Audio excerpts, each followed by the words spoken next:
Hello students, my name is Khyati Lahiri. Today we are going to study about work breakdown structure.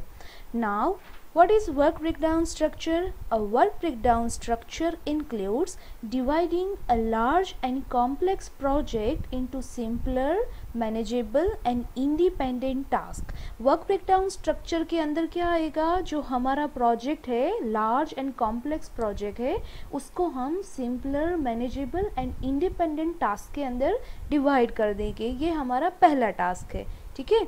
Then after, the root of this structure, or we can say the root of this tree, is labeled by the project name itself.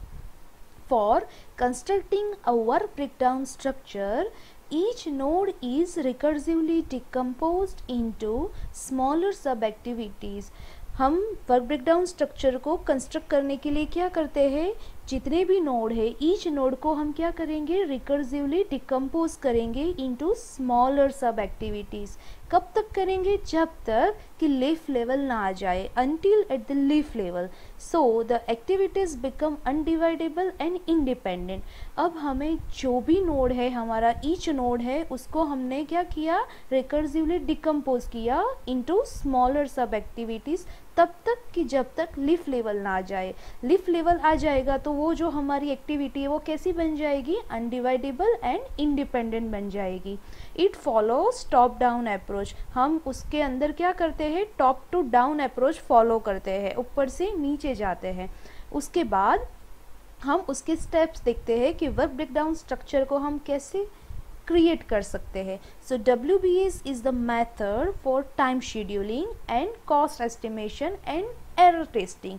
WBS हमारी जो method है वो time को schedule करने के लिए हम use करते हैं, कॉस्ट को एस्टिमेट करने के लिए हम यूज़ करते हैं, एज वेल एज एरर को टेस्टिंग करने में भी हम यूज़ करते हैं. तो उसके 3 स्टेप्स है.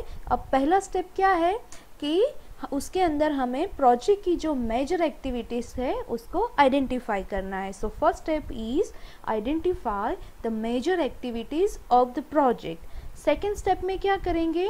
हम जो हमारी जो मेजर एक्टिविटीज़ है, जो हमने फर्स्ट स्टेप के अंदर आइडेंटिफाई की थी, अब उस मेजर एक्टिविटीज़ की हम सब एक्टिविटीज़ को आइडेंटिफाई करेंगे. ये है हमारा स्टेप 2. Thereafter, step 3 क्या कहता है कि repeat till undividable, simple and independent activities are created. अब हमें ये step 1 and step 2 दोनों को तब तक रिपीट करना है कि जब तक हमारा लीफ लोड ना आ जाए. लीफ नोड का मतलब क्या होता है? एक ऐसी एक्टिविटी कि जिसको हम डिवाइड नहीं कर सकते, मतलब कि वो अनडिवाइडेबल है, सिंपल है एंड इंडिपेंडेंट, जो किसी के ऊपर डिपेंडेंट नहीं है, ऐसी एक्टिविटी उसको हम बोलेंगे leaf node. Right.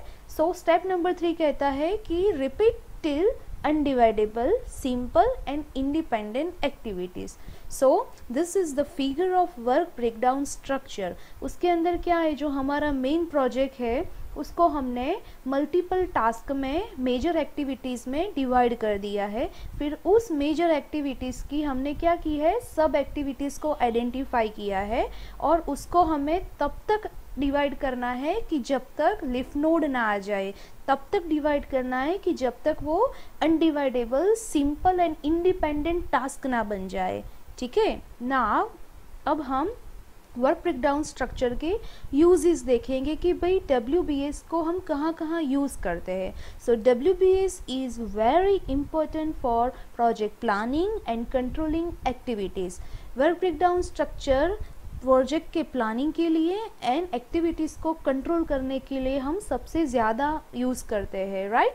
So it decompose the plan और work so that responsibility can be assign. हम क्या करेंगे? हमारा जो कॉम्प्लेक्स प्रोजेक्ट है, हमारा जो कॉम्प्लेक्स प्लान है, लार्जर वर्क है, उसको हम क्या करेंगे? डिकम्पोज कर देंगे और रिस्पॉन्सिबिलिटी सबको असाइन कर देंगे कि ओके ये काम ये करेगा, ये काम ये करेगा. It allows easy management of the project. ये क्या अलाउ करता है? वर्क ब्रेकडाउन स्ट्रक्चर प्रोजेक्ट को ईजीली मैनेज करने में हेल्प करता है. प्लस जितने भी इम्पॉर्टेंट वर्क्स है उसको हम लिस्ट आउट कर सकते हैं, as well as it allows to do a precise cost estimation of each activity. मतलब जितनी भी एक्टिविटी है, ईच एक्टिविटी को हम क्या करेंगे? वर्क ब्रेकडाउन स्ट्रक्चर का यूज़ करके सारी एक्टिविटीज़ का प्रिसाइजली कॉस्ट एस्टिमेशन कर सकते हैं, प्लस ईच एक्टिविटी कितना टाइम लेगी, सो टाइम को भी हम एस्टिमेट कर सकते हैं. That's all about work breakdown structure. Thank you.